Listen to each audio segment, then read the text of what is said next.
오늘 랩넌트 예배는 지도자 사무엘의 등장이라는 제목으로 같이 말씀 나누도록 하겠습니다. 나의 것, 나의 현장, 그거 발견돼야 된다 그랬습니다. 그러면 그것 가지고 뭘 발견해야 되느냐? 나의 것, 나의 현장 가지고 어떤 걸 발견하면 되겠느냐? 혹시 왜 나는 잘 안 될까? 이런 질문 이렇게 많이 할지도 모르겠습니다. 제 인생 속에 나는 왜 이렇게 안 되지? 이 질문이 참 많았거든요. 근데 뭐가 안 됐었냐면 오직을 발견을 못 했더라고요. 오직이 발견이 안 되어 있더라고요. 그리고 그거를 발견했어도 거기에 집중을 못 하고 있었더라고요. 그래서 내가 왜 잘 안 될까? 되는 것마다 이렇게 좀 뭔가 구색은 갖춰야 될 거 아닙니까? 그리고 되어지는 뭔가가 있어야 될 거 아닙니까? 그리고 이거 정말 하나님 주신 거다.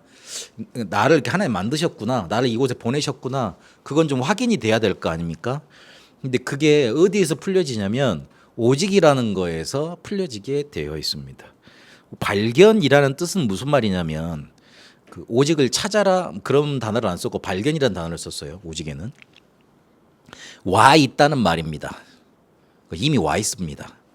그리고 이거 와 있다는 말은 하나님이 주셨다는 말 아닙니까? 그리고 이미 있다는 뜻이 됩니다. 어디 가서 크게 찾을 게 아니라 내가 여기서 뭘 해야 되지? 뭐에 집중해야 되지? 꼭 뭘 해야 되지? 꼭 내가 뭔가를 찾아야 할 게 뭐지? 이거를 찾아내는 겁니다. 발견하는 겁니다. 그래서 발견하는 의미에는 그 의미가 있습니다. 그래서 학업에도 보면 내가 하는 직업 그리고 내가 맡은 임무 그리고 교회에서 맡은 직분이 있지 않습니까? 거기에는 꼭 해야 될 게 있습니다. 어느 공부 잘하는 사람이 SNS에다가 자기가 공부 잘하는 비결에 대해서 말을 해놨더라고요. 나는 이 도서관에서 제일 공부를 잘한다. 그런데 제일 공부를 잘하는데 제일 늦게까지 있다. 그렇게 말을 하더라고요. 나는 공부를 제일 잘한 전교 1등인데 나는 여기서 공부를 제일 많이 한다. 그렇게 써놨더라고요. 반대로 돌려보면 공부 양이 많은 거예요. 절대적으로 많으니까 남들이 따라오질 못할 만큼 양이 많으니까 더 많은 걸 보고 더 많은 게 자기한테 이렇게 되는 거죠. 그러니 1등을 하게 되는 거겠죠. 그래서 학업을 할 때도 성실근면하게 공부를 계속 집중하는 양 있잖아요. 그건 당연히 해야 되는 거고 그리고 꼭 배워야 될 거 꼭 해야 될 게 있습니다. 우리 직분을 맡았더라도 내가 꼭 해야 될 게 있습니다. 그걸 찾는 겁니다. 내가 할 것 안 하고 다른 걸 하려고 그러니까 다른 사람이 누군가 나를 도와줄까 이렇게 막연한 기대 심리 있지 않습니까? 그걸 하려고 그러니까 이게 뭔가 결과가 안 나타나는 거예요. 유 목사님이 초등부를 맡았을 때 초등부 자기 교회 주변을 바라보니까 초등학교 6개가 있더라. 그래서 그 6개에 찾아가서 보니까 그 앞에 전부 다 중직자 집이 있었다. 그래서 그 중직자들한테 찾아가서 여기서 아이들을 좀 가르치면 어떻겠냐 말을 했는데 중직자들이 다 좋아하더라. 그랬습니다. 그래가지고 그렇게 부흥이 연결되어져서 1000명 사명자가 이렇게 하나님이 보내주시더라 그렇게 이야기를 하셨어요. 유 목사님이 초등부 전도사를 할 때 만약에 자기가 해야 될 게 그냥 애들이나 잘 관리하고 그랬으면 그렇게 하나님이 이렇게 많은 사람들 붙여주지 않죠. 많은 랩런트들 붙여주지 않죠. 꼭 해야 될 게 현장에서 랩런트들을 실제로 말씀 운동하고 말씀 매겨야 되겠구나. 꼭 해야 될 걸 찾은 거잖아요. 저도 요즘 그런 생각이 들어요. 예배 잘 생활 안 되는 분, 그다음에 막 힘든 분 계시는데 마음이 제가 그분들한테 많이 쏠리더라고요. 저 사람들을 이렇게 영적인 상태를 꽉 끌어올려 갖고 예배를 다 참석하게 해야 되는데 목사가 설교를 얼마나 못하고 말씀에 능력이 없으면 사람들이 신앙생활 안 될 거 아니에요. 그런 생각이 들더라고요. 근데 내가 그 생각을 접었어요. 아니다. 하나님의 시간표가 다들 있을 거다. 내가 정말 지금 해야 될 건 주변에 갈급한 자들 찾아가서 그 사람들한테 복음 전해줘야 된다. 나를 그렇게 전도자로 여기에 파수꾼으로 세워 놓으셨다. 그게 내가 꼭 지금 해야 될 거다. 성도들한테 내 눈이 꽉 묶여가지고 그것 때문에 안타까워하고 예배가 왜 안 되지? 막 저 사람들 왜 저렇지? 거기에 신경 쓰고 있고 저 사람들 관리들만 하라고 나를 관리자로 여기 보내신 게 아니다. 이 지역의 파수꾼으로 전도자로 생명 살릴 사람들이 분명히 있기 때문에 전도자로 보내신 게 맞다. 그렇게 확인됐어요. 저는 지금 내가 해야 될 것 그렇게 오직 발견했습니다. 그게 다 있습니다. 사업하시는 분들은 뭔가 사업에 집중할 거 있을 거 아닙니까? 또 직장 현장에 집중할 거 있을 거고 그걸 찾아내야 됩니다. 그리고 두 번째 오직을 어떻게 발견하느냐? 내 나이와 내 시간표가 있습니다. 그럼 거기에 따라서 또 꼭 집중해야 될 게 있어요. 우리 선미는 선미 시간표에 집중해야 할 게 있을 거 아니에요? 오늘 또 보니까 수학책을 갖고 왔더라고요. 수학책이 우리가 연산하는 그런 게 아니고 뭐 붙이는 거예요. 그림으로. 그렇잖아요. 초등부 수학이랑 그다음에 뭡니까? 그 대학교 수학이랑 다 다르죠. 그렇죠. 같이 할 수 없는 거예요. 꼭 해야 될 게 있습니다. 꼭 집중할 게 있습니다. 나이와 시간표에 따라서 중학교 때 해야 될 거 따로 있고 그리고 우리가 또 나이가 들어가면서 해야 될 게 따로 있습니다. 그래서 그걸 붙잡으셔야 돼요. 그래서 내 지금 해야 될 일에 꼭 해야 될 게 있다. 그리고 내 시간표에 꼭 집중해야 될 게 있다. 그러면 뭐가 보이느냐? 내 인생에 꼭 발견해야 될 게 나옵니다. 거기까지 가셔야 됩니다. 내 인생에 꼭 발견해야 될 답이 있어요. 오직의 문제와 오직의 답입니다. 그걸 발견해야 됩니다. 그래서 하나님이 나를 만드셨고 나에게 하나님의 것을 주셨고 나를 하나님의 현장으로 보내놓으셨는데 거기에서 뭘 발견해야지 이게 응답으로 쭉 나아가느냐? 오직을 발견해야 된다. 내가 맡겨진 나에게 직분 학업 있다. 거기에서도 꼭 해야 될 게 있고 내 나의 시간표에 꼭 집중할 게 있고 내 인생 전체에 하나님이 꼭 이거는 붙들라고 주신 게 있습니다. 그게 오늘 피제사예요. 그렇게 바라봐야 됩니다. 복음이 잘 안 들려지면 계속 들으세요. 그러면 내 속에 있는 뭔가 이렇게 나를 눌러놓고 있는 노예된 상태 있잖아요. 그게 해결이 됩니다. 그러면 그때 비로소야 내 문제가 정말로 창세기 3장 문제구나 발견이 됩니다. 그 전까지는 들어봐도 나하고는 안 맞아. 맞는데 안 맞아. 희한하죠. 애매하게 안 맞게 돼 있어요. 왜냐하면 내 상태가 그냥 팍 눌려 있는 거예요. 내 마음대로 잘 안 됩니다. 근데 뭐가 내가 잘못해서 거기에 온 게 아니라 그랬잖아요. 내가 뭔가 실수해서 그리고 또 하나님의 섭리라고 그래버리면 나중에는 어떻게 또 이해가 돼버리냐면 또 하나님이 나를 이게 만들었다. 하나님 원망으로 가. 그거는 답이 아니죠. 그렇게 될 수밖에 없었던 겁니다. 그렇게 딱 놓여진 겁니다. 그게 우리가 복음을 정말로 붙들어야 될 원죄 문제고 근본 문제인 거예요. 왜 우리가 오직을 발견하고 요거를 붙들고 답을 가지고 있어야 되느냐? 사사시대가 사사기 21장 25절 보니까 자기 소견만 있었지 오직은 없었잖아요. 그러니까 이게 절대적이다 이런 게 없었던 거예요. 자기 소견 내 마음대로 상대적인 것은 다 있는데 절대적인 답만 없었어요. 그러니까 어떻게 됩니까? 재앙만 가지고 오지요. 오직이 없으면 뭐가 우리 속에 들어옵니까? 재앙이 들어옵니다. 그래서 그것 해결하기 위해서 오직을 붙든 한나와 오직을 붙든 사무엘이 드디어 지도자로 등장을 하게 된 겁니다. 오직이 없는 시대는 재앙을 가지고 옵니다. 이 말 기억하셔야 돼요. 우리가 복음 제대로 전하지 않잖아요. 우리가 복음을 강조하지 않잖아요. 재앙 몰려오게 돼 있어요. 영국의 어느 총회장이 우리 한국에 와가지고 말씀을 전하고 갔다 그래요. 여러분들 한국 교회는 영국 교회가 갔던 전철을 밟지 마십시오.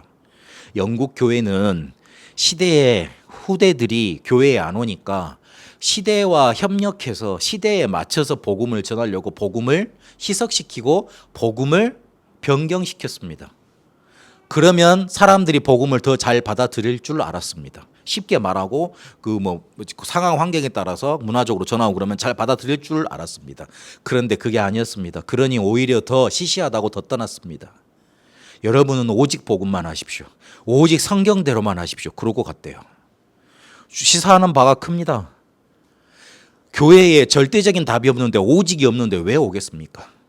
오직이 없는 시대는 재앙을 가지고 옵니다. 오직이 없는 인생 속에 저주가 머무르게 돼 있습니다.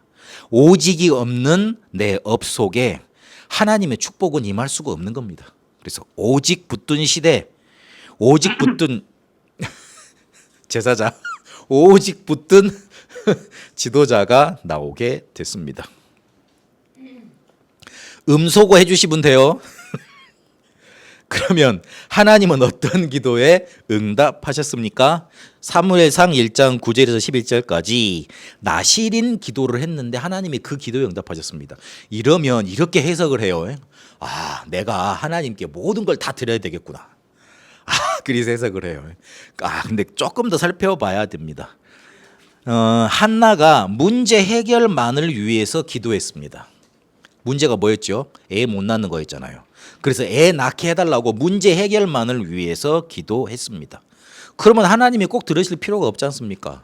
왜 그렇지요? 그게 문제가 아니면요. 내가 가지고 있는 문제가 아니면요. 하나님 해결해 줄 이유가 없는 거잖아요. 그렇죠. 하나님 보시기에는 야, 한나 너에게 아들이 없고 애가 없는 게 문제가 아니야. 그리 보신 거예요. 내가 진짜 바라보는 지금 사사시대의 문제는 오직을 전할 지도자가 없어. 그게 진짜 문제야. 근데 왜 내 마음을 그렇게도 간파하고 기도하는 사람이 단 한 명도 없니? 제사장은 제사장대로 그렇고 죄송합니다. 이게 사무엘 위에 누구였죠? 사무엘 위에 사사 제사장 엘리 제사장. 엘리의 두 아들들이 완전 성전에서 난장판을 벌였잖아요. 완전 뭐랄까 포르노를 찍는 그 정도였어요. 이 정도 무슨 말인지 아시겠죠? 자기 재정은 자기 마음대로 자기가 쓰고 그리고 막 겁탈하고 막 난리도 아니었어요. 근데 그걸 보고 엘리가 가만히 보고 있었거든요. 가만히 놔뒀다 그랬어요. 하나님이 그거를 범죄를 해서 경책을 해야 되겠다 그런 투로 하나님이 저주를 하셨을까요? 그렇지 않죠. 과연 그 장소가 어떤 장소입니까? 237 5촌 종족이 와서 자기 죄를 가지고 하나님을 만날 수 있도록 만들어 놓은 성전이고 성막이었어요. 근데 거기에서 그걸 잊어버린 채 오직만 놓쳐버린 채 완전히 흑암에 잡혀가지고 자기 마음대로 하고 살았잖아요. 그 행위가 사람들이 하나님께로 올 수 있는 걸 막아놓는 뭔가 벽을 쌓아놓아버린 거 아닙니까? 그러니까 하나님이 그러실 수밖에 없죠. 그래서 하나님이 네 문제 진짜 문제 아니라고 말해 주신 거예요. 응답을 안 주신 거는. 그래서 문제 해결만을 위한 기도를 하면 하나님이 응답하실 이유가 없는 거예요. 진짜 문제가 뭔지 알고 하는 기도, 그거에 응답하십니다. 진짜 문제가 뭔지 봤습니까?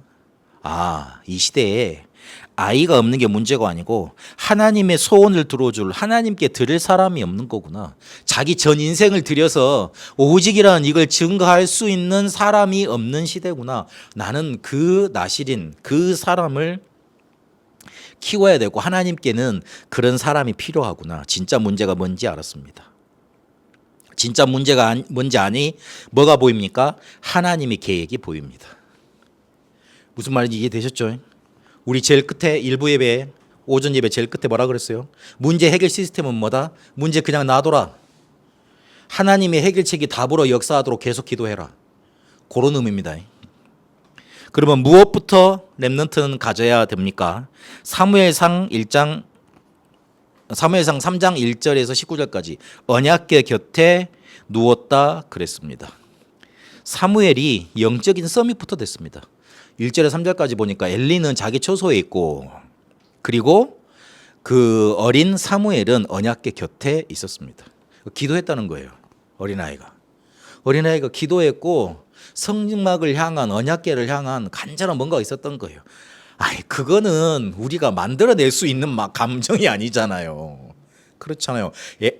지금 우리 렘넌트들을 봐요. 만들어낼 수 없는 그런 마음이라니까요. 그런데 영적 서밋이 돼 있다 보니까 자기가 누가 시키지도 않았는데 언약궤 곁에 가서 기도해야 되겠다. 하나님의 음성을 들어야 되겠다. 정말 이게 보인 거예요.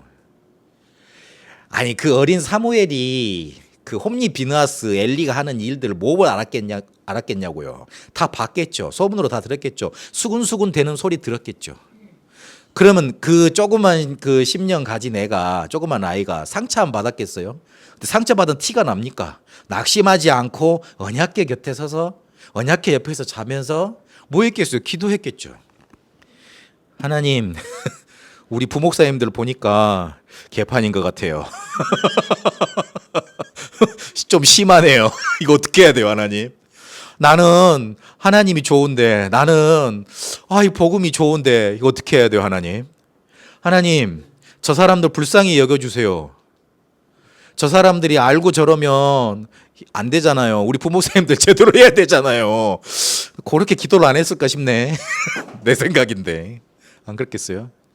문제가 터지면, 교회에서 문제 터지면 비난하는 사람들이 있습니다. 그런데 교회에서 문제가 터지면 붙잡고 기도하고 눈물로 하나님께 교회를 지켜달라고, 교회를 살려달라고 언약 붙잡는 사람들이 있습니다. 여러분 어느 편에 서실랍니까? 우리 렘넌트들 어느 편에 서야 되겠습니까? 사람 비판하고 사람 이렇게 깎아내리기는 쉽습니다. 이 그릇도요, 깨는 건 쉬워요. 후딱 던져버리면 돼. 깨지잖아요. 만들기는 어려워요. 만들기는 어렵다니까. 근데 대부분 사람들이 후딱 던지고 버려버리고 쓰레기 취급하고 나쁘다 말해버리고 평가하고 판단하는 데 빠릅니다. 영적 서밋이 됐던 사무엘은 그렇지 않았어요. 그러니 어떻게 됩니까? 제사장의 기능이 뭡니까? 말씀 받는 거고 말씀 전달하는 거잖아요. 그러니까 기능 서밋이 돼요. 제사장의 기능이 어떤 거예요? 말씀 받는 거 전달하는 거라고 그랬죠. 4절부터 14절까지 보니까 엘리 집에 임하는 저주 재앙에 대해서 하나님이 그대로 직접 불러서 말을 해주십니다. 그러니까 그렇게 기능의 서밋이 돼 있던 거예요. 그러니까 어떻게 되죠? 문화 서밋이 돼요. 말이 성취가 되잖아요. 말이 작품이 되는 거예요. 뭐 만말하면 그대로 되는 거예요. 그대로 되는 거예요. 그래서 언약궤 곁에 서 있었다. 영적 서밋부터 됐고 기능 서밋으로 문화 서밋으로 갔다. 그래서 그가 만든 업적이 뭐였습니까? 사무엘상 7장에 보니까 미스바 운동을 일으킵니다. 그래서 그 뒤에 누구를 세웁니까? 다윗을 세웁니다. 사람들이 다윗 같은 인물 세우는 데는 별로 관심이 없더라고요. 와, 우리 한국 교회 막 국민일보 보면 내가 진짜 아직 멀었다 싶어. 뭐 대단하게 부흥해 뭔가 막 크게 일어나는 거, 사람들이 구름대 같이 모여드는 거, 그것만 생각해. 그래가지고 뭐 74년도에 대단한 부흥 운동이 있었잖아요. 50년 전에 그런 부흥 운동이 있었으니까 거기로 돌아가자 그러고, 평양 대부흥 운동으로 돌아가자 그러고. 내가 가만히 듣다가 부흥 운동이 일어나려면 부흥 운동을 일으킬 수 있는 제자가 있어야지, 사람이 있어야지. 왜 그런데 찾는 데는, 사람 하나 키우는 데는 왜 관심이 없으면서 크게 몰려드는 데는 왜 이렇게 관심이 많을까? 사람 하나 키워보세요. 되게 힘듭니다. 여러분 그냥 우리 랩런트들 그냥 큰 거 같죠? 아니에요. 부모님들이 다 여러분들 먹이고 잠잘 때 이렇게 맘납 바꿔가고, 그 다음에 점 먹이고, 그 다음에 똥기저귀 갈고, 다음에 똥기저귀 갈아보세요. 여기 얼마나 이게 막 화생방 젤리 갈아라니까. 그래가지고 그렇게 키워온 거예요. 사람 하나 키우기가 그렇게 힘들어.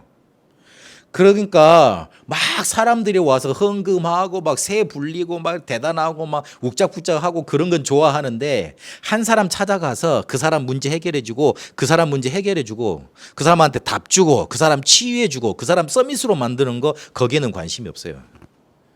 그럼 당연히 부흥이 될 리가 없지. 그래서 사무엘이 그걸 잘했다. 부흥운동도 했지만 그 부흥운동의 결과로 제자를 찾아냈어요. 여러분 혹시 여러분한테 맡겨진 중요한 그 작은 사람들 있잖아요. 놓치지 마세요. 어떻게 변할지 몰라. 그리고 그 사람이 제자가 아닐 수 있어. 그러나 그 뒤에 보면 또 다른 하나님의 응답을 주십니다. 한번 잘 생각해 보세요. 내가 사람을 맡겨놨는데 저 사람은 사람을 맡겨놓으면 잘 관리를 해. 잘 뭔가 이렇게 뭔가 임무를 완수를 해. 그러면 또 다시 붙여주고 싶고 또 다시 주고 싶지. 그런데 붙여놨더니만 일도 하는 둥 마는 둥 하고, 보고도 제대로 안 하고, 뭐 이렇게 막 가치 없다 평가나 많이 했었고, 그러면 맡긴 사람이 어떻게 생각을 하겠어요? 당연한 거예요.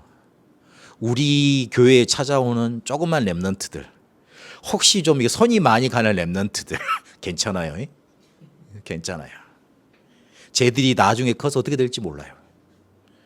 축복해주고 좀 여름 받지 답답하지. 그러나 하나님은 그 랩런트를 그렇게 보지 않으신다. 계획이 있다. 그래서 이거를 하기 위해서 오직을 발견하고 이런 것들을 해나가기 위해서 뭘 해야 되느냐? 묵상 시대를 열어야 됩니다. 묵상 시대라는 말은 어떻게 여느냐? 방법이 있어요. 결과가 있어요. 묵상 시대를 열면 내 몸과 뇌와 영혼이 살아나게 되어 있습니다. 그럼 방법은 어떻게 하느냐? 언약을 붙잡고 기도하고 호흡하는 거예요. 반대로 명상 운동은 주문을 외우고 집중하고 호흡하는 거예요. 다르죠. 근데 공통점은 호흡이에요. 근데 우리는 언약 붙잡고 기도하는 거예요. 그들은 그들의 소원을 붙잡고 그 다음에 주문을 외우고 호흡을 합니다. 다르죠. 그러니까 귀신 들리게 돼 있고 우리는 성령 충만하게 돼 있어요. 그러니까 하나님의 자녀가 요가해도 되느냐 이렇게 물어봤었던데 가서 뭐 빌지만 않고 그러면 돼요. 뭐 음악 그런 거 하면 틀어도 괜찮아요. 영향 안 받게 돼 있어. 영향 받는다는 정도면 혹시 구원 의심해 봐야 되고 그리고 원래 있었던 영적인 문제를 의심해 봐야지. 들리지 않습니다. 너무 무서워하지 말고 배울 수 있는 건 배워도 괜찮아요. 이러려면 그 정확한 언약을 붙들어야 되겠지 않습니까? 정확한 언약을 붙든 거 보고 커버넌트 언약을 붙들었다 그러고 그러면 정확한 언약을 붙잡으려면 시대의 재앙을 봐야지. 그게 비전으로 보여야지 정확한 언약이 거기서 나옵니다.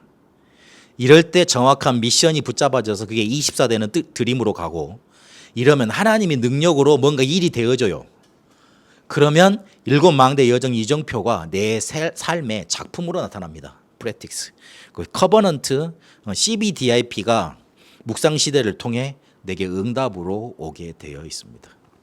오직을 발견해야 된다. 오직은 내 학업에도 내 나이 시간표에도 내 인생에도 있다. 근데 그걸 찾아내야 된다. 왜 그래야 되느냐? 오직이 없던 시대는 재앙 시대가 돼버렸어요. 그래서 하나님 우리에게 오직을 붙잡으라 그러는 거예요. 그래서 그걸 가지고 묵상 시대를 열어서 실제로 나를 살리고 다른 사람 살리는 겁니다. 우리 렘넌트들에게 또 말씀을 듣는 모든 분들에게 이런 사무엘이 받았던 응답 넘쳐나게 되시길 바랍니다. 이제는 우리 주 예수 그리스도의 은혜와 하나님의 살아계심과 성령님의 역사 인도하심이 오직을 붙들고 사무엘의 응답 따라 인도받을 우리 렘넌트들을 위해 이제와 영원토록 항상 함께 계실지어다. 아멘.